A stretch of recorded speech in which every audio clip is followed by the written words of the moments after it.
took SKT to the finals last year. And now, to try and answer with that, MLXG will find himself on the Gragas and Uzi on his signature Kai'Sa. But we've seen this kind of game play out before on day one. We've seen what happens when you give the Galio away to Faker and you try and pick a heavy dive composition. You just get iced out.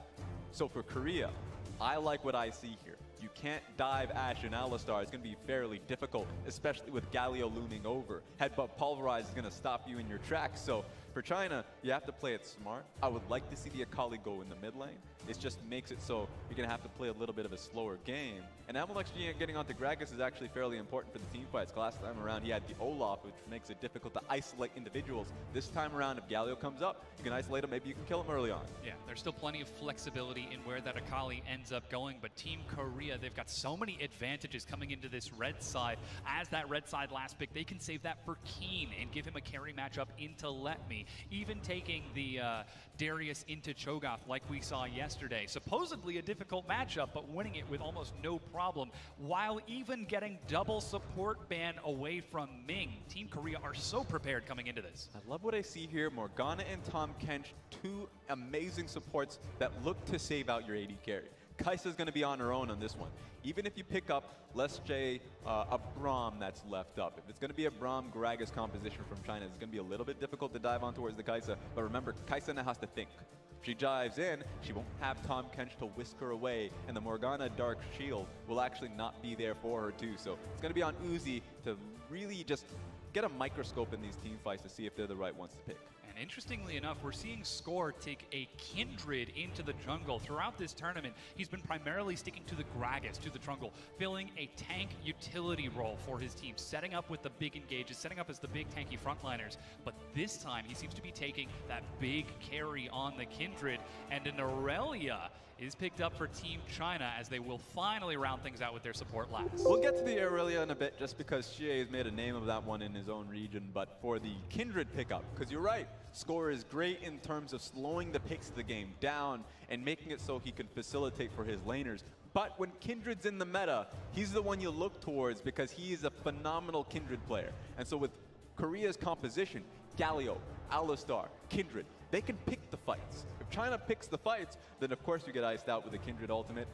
It's going to stop you in your tracks. And so if China's going to want to get into the team fight, the Gragas is going to be crucial so you can get the ultimate when the ulti from Kindred is placed on the ground. It seems as though the only target that they have to pick from is that Ashe, because everyone has a way to deny it. The Spirit's Refuge from Shen, now the Galio, Alistar, and Kindred all have ways to try and deny these kills. Of course, that being said, a lot of the damage for Team Korea is stacked onto Faker and Ruler. So while they've set themselves up with a hard-to-kill composition, their composition itself might be hard to find kills if they don't find the proper setup. Yeah, you're right. A good amount of the burst potential does come from Galio. It's just hard for him to find the consistent damage. I would say the consistent damage does come from Kindred and the Ashe, but you're right about that. It's very fragile if they want to walk out forward. If I'm looking at the Chinese squad, it's just trying to find individual plays. Kai'Sa, Gragas, if they can get one going. Remember, in this time around, it's going to be the Gragas support. And we've seen that a little bit in the LPL, so that just means that playmaking potential comes through. And big question, if Aurelia goes for a fight, does the Shen show up? Yes. That's what Xie has to think about, because he has to go if he finds a pick opportunity on toward Galio or in the side lane in a fight. Shen's going to show up and make it a 2v1. He has to watch his back. And you can hear the fans cheering as we get into this game 2, intermingling. Team Korea and Team China chants as we get ready to load onto the Rift. Team China coming out of the gate with an early Game 1 win, but do they have enough speed to close out the series? Or will Team Korea bring us further into the depths as we get ready to load onto the Rift for this next matchup between the People's Republic of China versus the Republic of Korea? This is a very exciting matchup. Can Korea put a damper on things? Or will Team China keep this momentum rolling forwards? As the lights fade and the screen changes, Raz, we've done it. We've loaded in Game 2.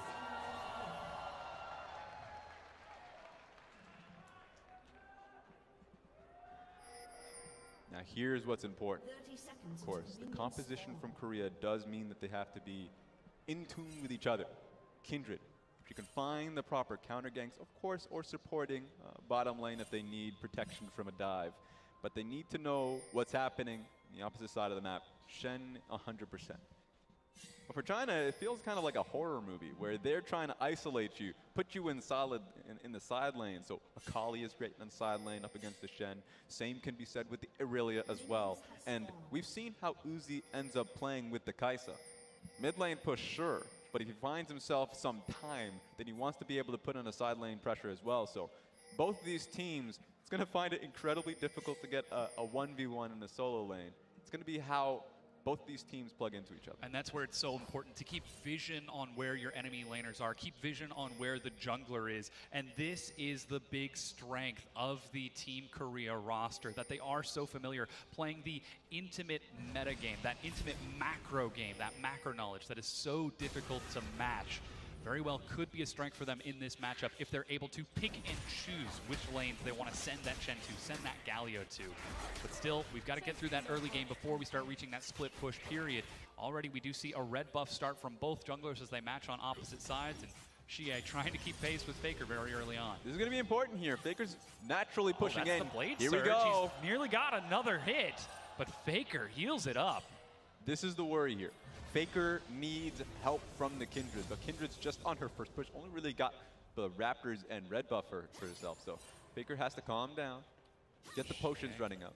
Yeah, Xie's feigning with that blade surge. He's got his stun prepped up as well, using both of the refillables alongside that Dark Seal to keep him topped up. And Score will show himself on a ward to try and dissuade Xie from stepping up in the mid lane because he's still hungry for that kill. That's the thing. You see where the Kindred is, but Kindred cannot get pulled into the mid lane. That would be distracting. That's the stun and the blade surge. A good knock up, and Xie decides not to chase. He's Actually, in. he goes under the turret, taunted, forced to flash back. He is so hungry for the kill. Tried anything to get it. Using the cleanse, of course. Just, you're in a situation where you can get tower, of course, the tower getting aggroed onto you. Outplay potential there, but Xie still takes it to get the solo kill. Doesn't happen though. But you can see what his focus is. Look at this, there's no flash for Xie. Faker, the edge of the shield, under the turret, and Xie's able to dodge it. Finally dies. First blood, Team Korea. He was just a little bit too greedy. Didn't even wanted to bring in the Sejuani, so, you know, the teleport coming back from Faker, and Faker just gets the go button ready for him. Great comms between him and, of course, Score. And despite knowing where that Kindred was, Xie wasn't able to get back in time. Tried his best to deny it as he teleports onto a ward and heads back into lane. While our attention has been focused on that mid lane, bottom and top has gone close to even.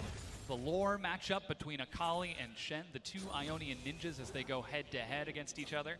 This is going to be a much more favorable matchup for Let Me. Can he put on a carry performance on this Akali to match the carry performances we've seen out of Keen over this tournament? He's done so against some of the other teams in the tournament, but has not yet been able to take the game against Keen. Well, for the matchup here, it just depends on patience, of course. You can already see Let Me playing around his Shroud. He needs to do that because, of course, Taunt, Drastian Dying proc, the Q damage that is consistent from Shen can actually out-trade you. So the worry here, if you're Let Me, is that your passive isn't going to be relevant if you're just going to be getting shielded across by Shen. So can work out for Shen, but if Akali's patient, works out well for her. You can see getting the Doran's Blade so she can match out in the early damage off on the auto attacks. And once she gets the first base, then her AP actually comes online. It's also very interesting that we're seeing Let Me go for the Grasp of the Undying for more sustain and taking this himself. As Keen will use the Spirit's Refuge to deny any trades back, has to be familiar with this matchup as he's just keeping the wave pushed in and waiting until that level 6 kill mark of the Akali, that perfect execution. And good timing on the passive shield from Shen here. The Q damage came across from Akali, just denied. Wasn't going to be able to get it across. So, of course, doing a lot of good job in the top lane.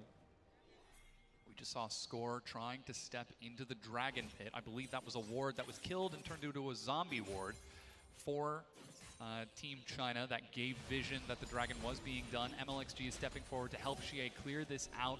Level 5 and level 4, so no Glacial Storm Engage follow-up yet to find a target and try to destroy them. But as these lane phases go out, it's still close to even.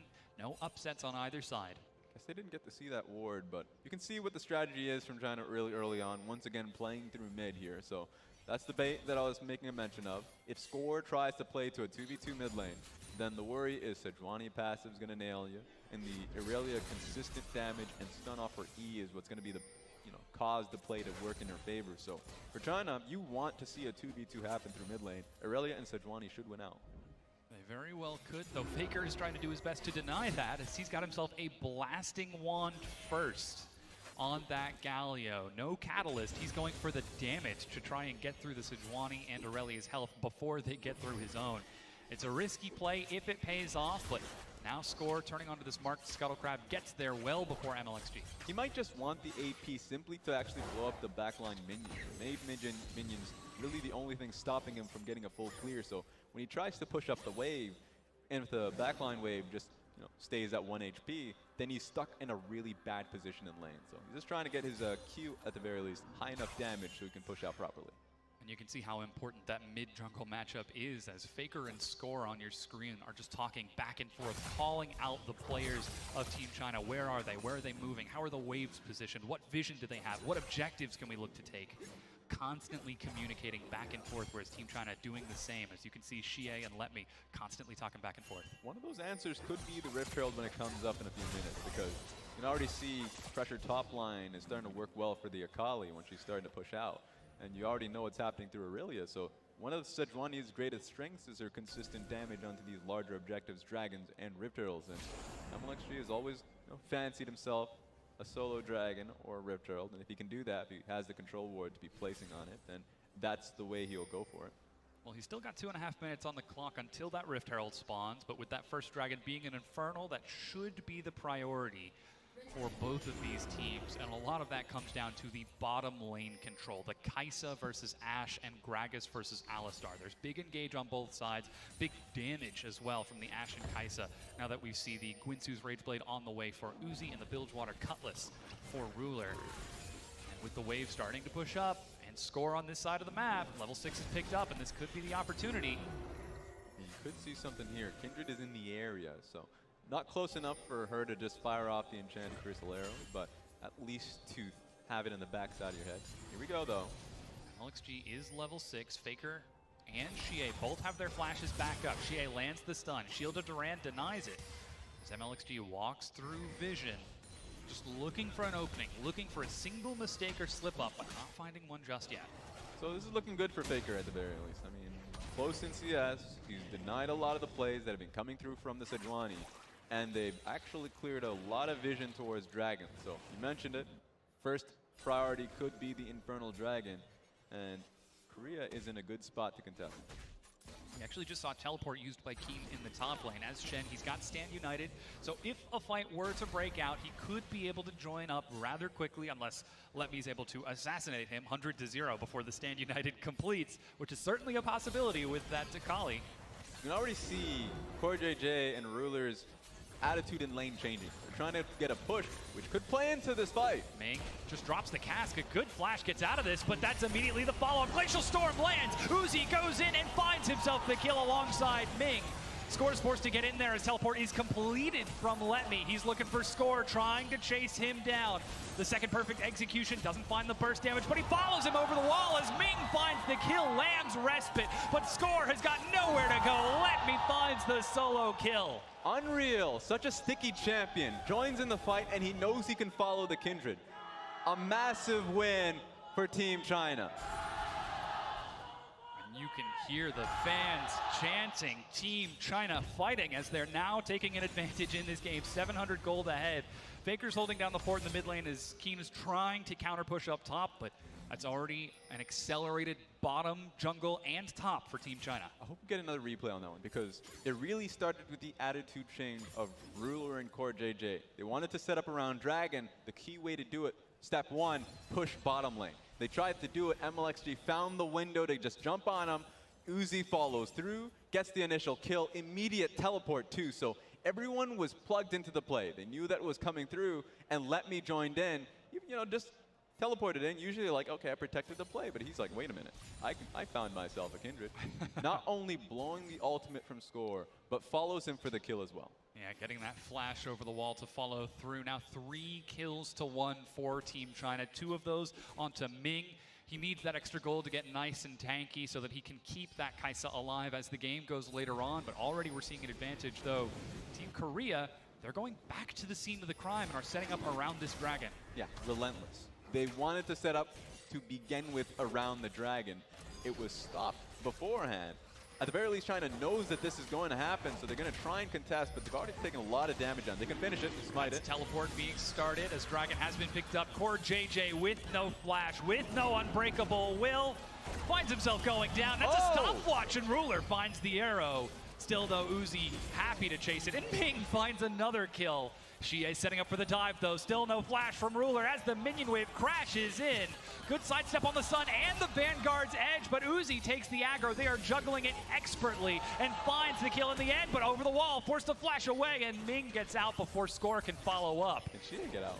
He's getting the slow, mounting dread, flash away from the auto attack. Faker has got his own, though. There's no chance for Xie to escape, but he's going to turn on to Ming instead. The stopwatch denies it. MLXG is there. Xie steps up, denies the auto attack. Score goes forward, finds the kill, looks for Uzi, but dies instead. 6 kills to 2 for Team China. Unbelievable that he couldn't get one. At the very least, he gets traded, but he had 3 members, all low in HP.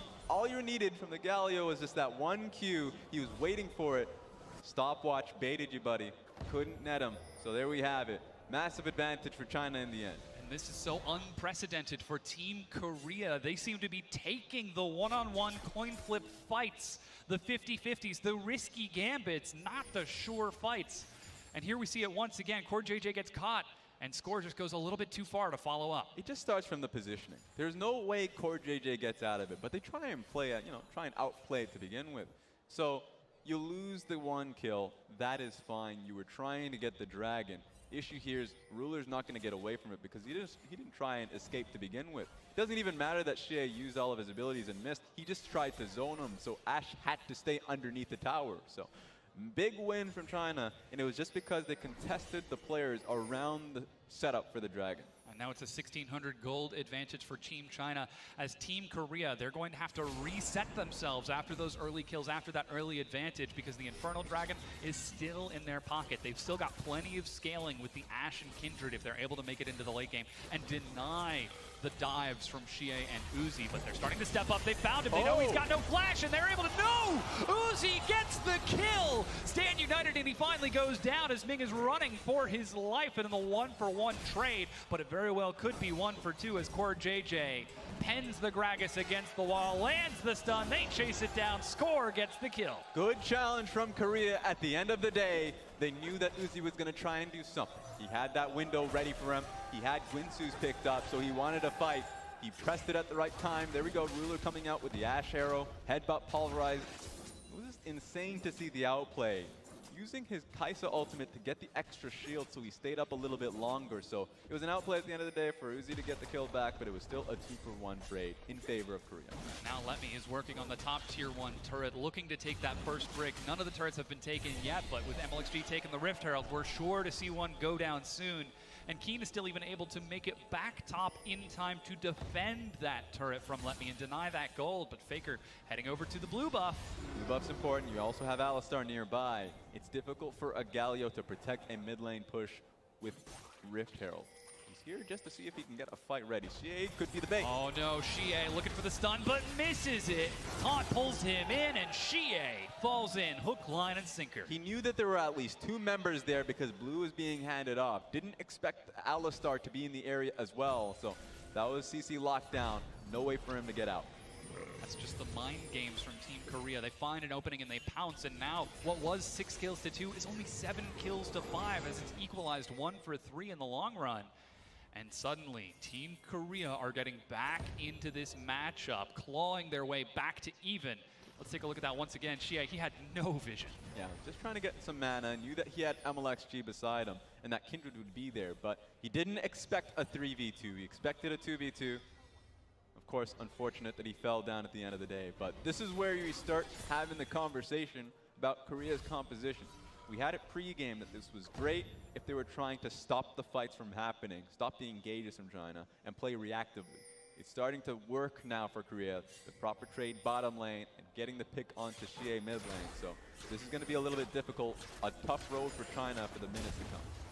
It is starting to stall some things out, but as you said, some big items have been completed. Guinsoo's for Uzi, like you mentioned. Blade of the Ruined King from Ruler to try and match that. Similarly, Faker has completed his Rod of Ages, and junglers are well on their way towards their own second items after the jungle item has been completed. But Xie has been stalled in the mid lane with that death. Still no Triforce, no massive Aurelia burst. And even Let Me, despite being 150 CS, hasn't gotten the chance to recall and finish off that Gunblade. So if Team China want to look for a fight, they need to get a recall into that mid and top lane before they can open the map up. Yeah, I just want him to have the Stinger, really. At this point, the Aurelia wants to be having the constant damage flowing out, so no attack speed from the Stinger coming out. CDR could follow, so with the Trinity Force, once he gets that massive purchase, then he can find himself in the side lane. It really just depends on when Xie feels comfortable. You might have to join the fight because there's so many people just around the bottom lane, constantly just looking for a fight to happen. Yeah, MLXG and Score both sitting outside of vision of the enemy teams, as both Ruler and Uzi playing around the ward saying, we see you, but do you see us? That's the important question. Turns out they both had vision of each other, and neither of them were having any intent of going in. The wave continues to bounce back and forth. 20 CS for Uzi in the bottom lane ahead of Ruler.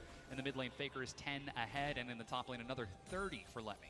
A difficult problem, a problem that Korea now faces. If they start and engage bottom lane, Gragas is playing so far out, so you'd have to start the fight on towards Gragas. He has himself the Glacial Shroud, fairly tanky too. So it's going to be difficult just because it's going to be the constant damage of Uzi in the backside, seeing if you can peel on towards the Alistar.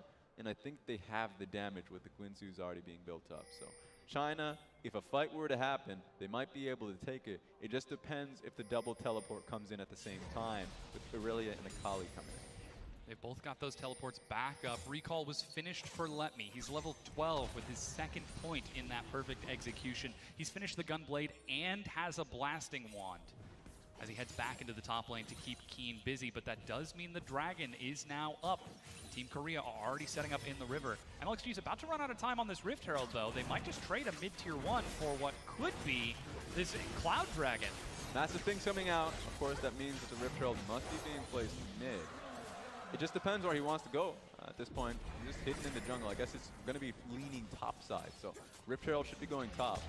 Let Me gets that first turret and finds himself with solo gold as Shelly the Rift Herald makes her way around to the tier 2. Keen tries to stall it, but she closes her eyes.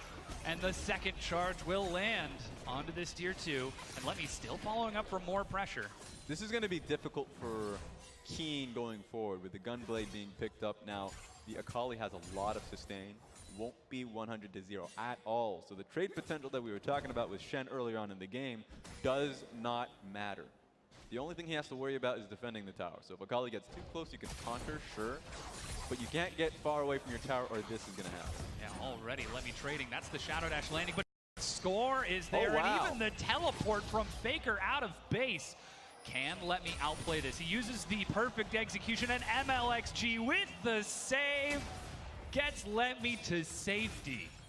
That was so much expended to try and get the Akali top lane. At least she used her own ulti, but she's just going to come right back. I mean, nothing's really changed with her positioning, so it's going to be difficult for Faker now, knowing that he's going to be stuck mid, and if he ever goes bottom lane to pick up a wave, then he won't be online for a top lane fight, his teleport being down. And it is only 40 seconds until that Baron spawns, so you want to keep that Galio nearby so that he can join in just in case anything were to happen. But still, we're 20 minutes into the game, and this bottom lane is pushing back and forth, trying to sustain it out. A very extended laning phase. But we do now see a lane swap. Xie, with his completed Triforce, goes top, and Let Me decides to stay towards this mid lane, as they could be trying to collapse here. Yeah, it just makes it so Let Me on the Akali can actually help in the bottom lane dive. It's great because she can pick up the tower aggro early and then just dive into obscurity. So there's a lot of ways you can play it out. It does mean that the tankiness that Aurelia provided early on won't be there in presence. So maybe she joins with the teleport, but it's going to be much harder for Shen to deal with her top lane. So she might just try and stay top. Yeah, you can already see he's pushing Shen out of that lane. Xie keeping Keen busy at the red buff as they're playing around the vision. Now Baron has spawned. Score sets up a trap, but not the desired target walks into it. MLXG happy to push him away. Even though Core JJ was there to support, it seems as though Team Korea's earlier mistakes have slowed them down. They're being a bit more hesitant with their opportunities. We saw an attempted collapse up top, but that one gets denied by Team China. And now it's just constant maneuvering around this laning phase. It's looking for an opening that Team China just isn't willing to give. And this is interesting. You already see grouping up mid lane. Faker might get a flash off here. Shield of Durand, yeah. You have to respect it every time he channels it. She is there. They might not have spotted, but they found Score. That's the hero's entrance for a knockup. No one gets caught. Void Seeker, as 5 members of Team China are grouped against the 3 rulers on the side, still holding onto the arrow, and though Core JJ gets stunned, he's able to walk it off. A lot of resources expended from Korea's side.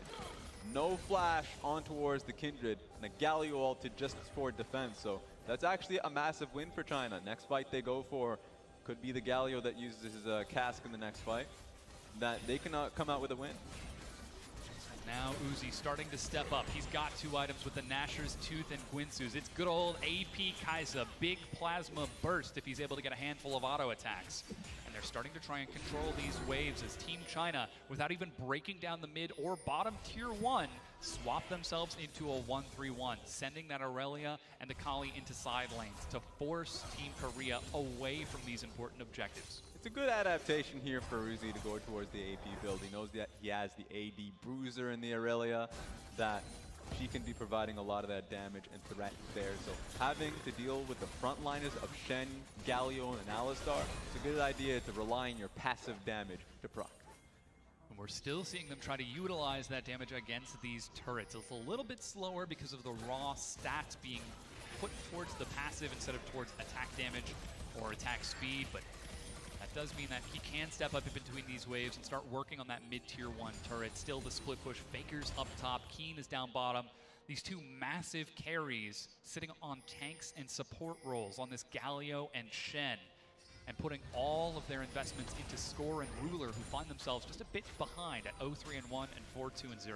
And it depends on how these fights pan out, because with how Kindred is doing in this game, that you already saw her being the primary target in the last fight. If you dip and dive into these fights, China tries to push in and then not commit, so they blow their resources initially, and then recommit to the fight, because they already have the Sejuani ulti, the Gragas ulti, and all you have to do is kind of use it in time. You don't have to use it all in one go. It makes it super difficult for Korea to win those fights. Yeah. So that's what I'm going to be looking for in the later team fights. And to your point around, of course, the AP damage you're going to be seeing out of Uzi, this is going to be probably his hardest window, because he's going to be looking to either build up his Zhonya's or Rabadon's death cap, and that takes a long time to do. So you might see China slow the game down so he can get the farm. It's a very risky question as to what he decides to go for with that 3rd item. Stopwatch is so important, but you can't deny the damage of that Rabadon's.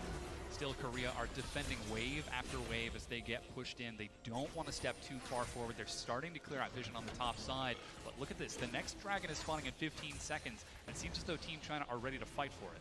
Yeah, they would have to be able to.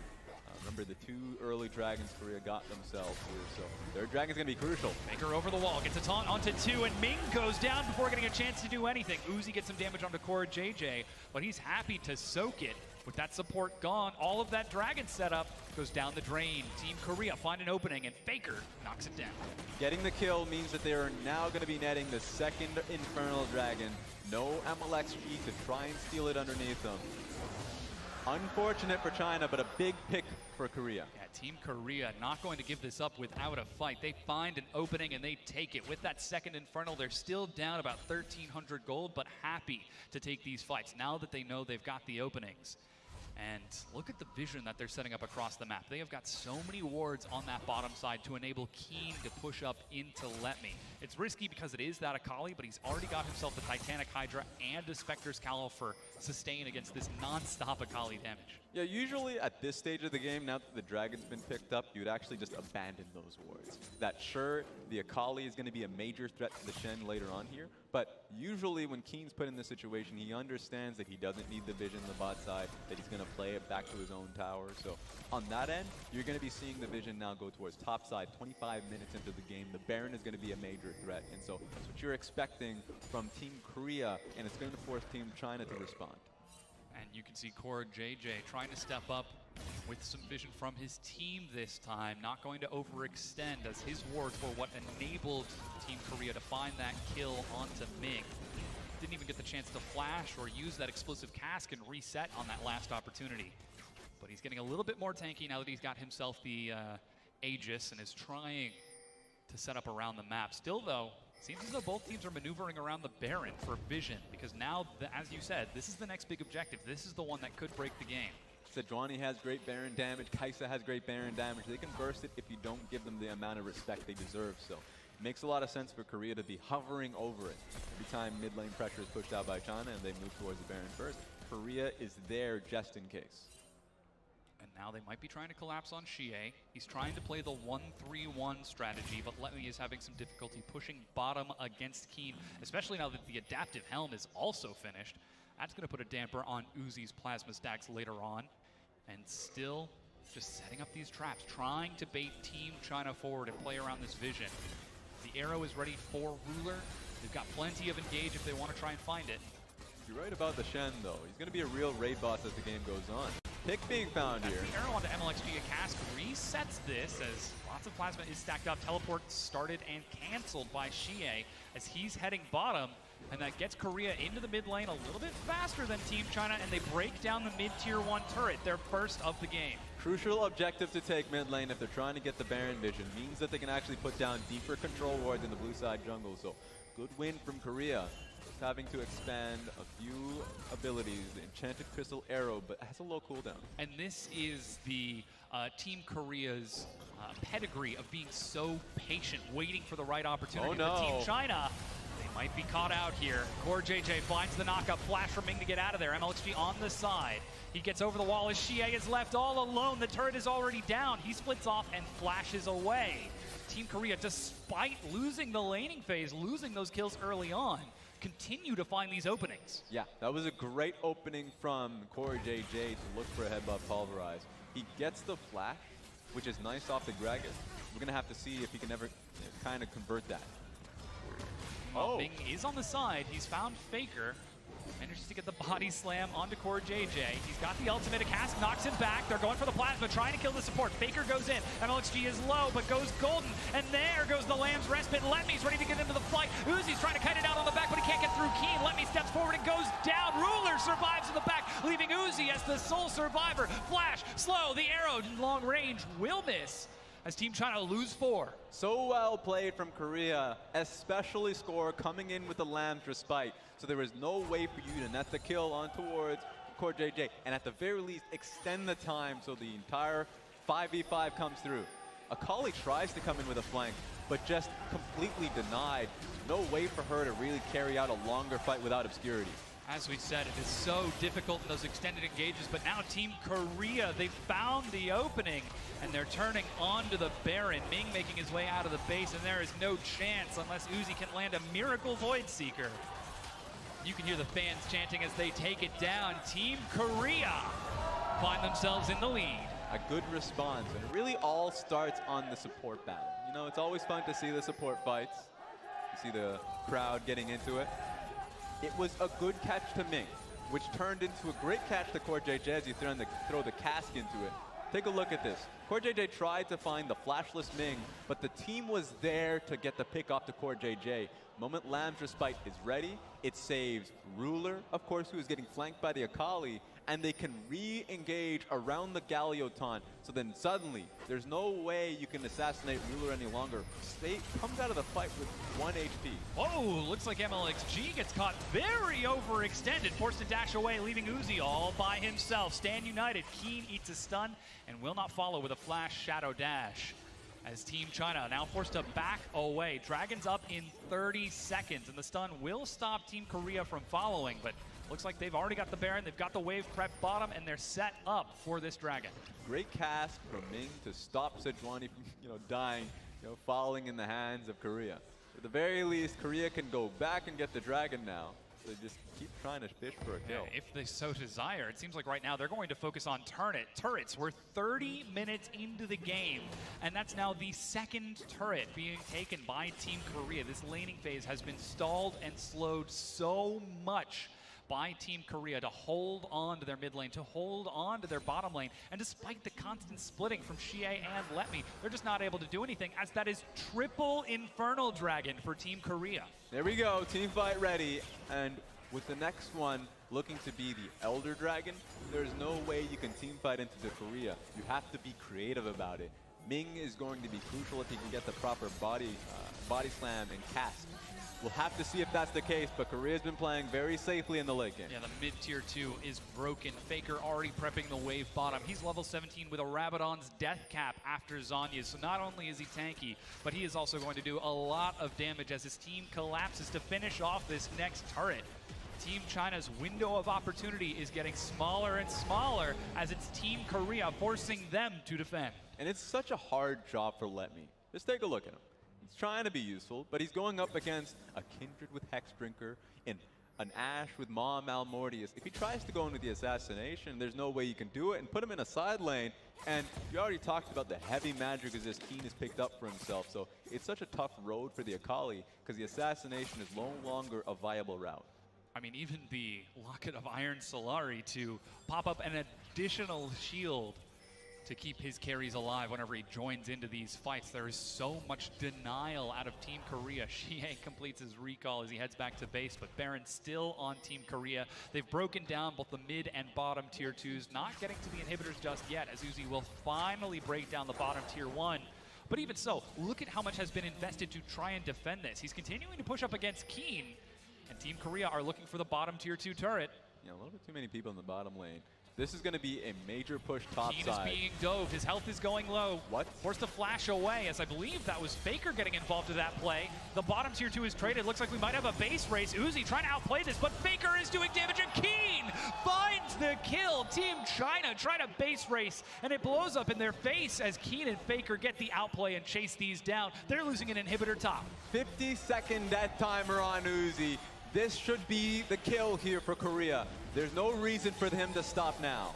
Xie and Let Me, the two split pushers are forced to take a team fight. Teleport onto the cannon minion. Xie goes low, he dives in. Let Me steps forward, but Faker joins the fray just as Ming respawns. Still, Xie dives as best he can. Let Me tries to stall it out, but the double kill, and Team Korea, 33 minutes in, turn on to the Nexus and even up the series 1-1. Yeah, you think you can get the backstage access to the carries. There are too many bouncers in this club. Galio just not, allowing you to start those fights. Well, good job here to Korea to end the game off of what was a desperate run from China in the bottom lane. Capitalizing on an overextension and aggressive play, the Korean fans cheering their home team on as they even things out and bring us down to a best of 3 between the Republic of Korea and the People's Republic of China in this matchup, as Faker gets the chance to take out his carry Galio, such a signature champion, especially against these Chinese teams, and shows, hey, this is something that you have to respect. Red side, blue side, ban or not, you've got to worry about this. Yeah, stop it. That's just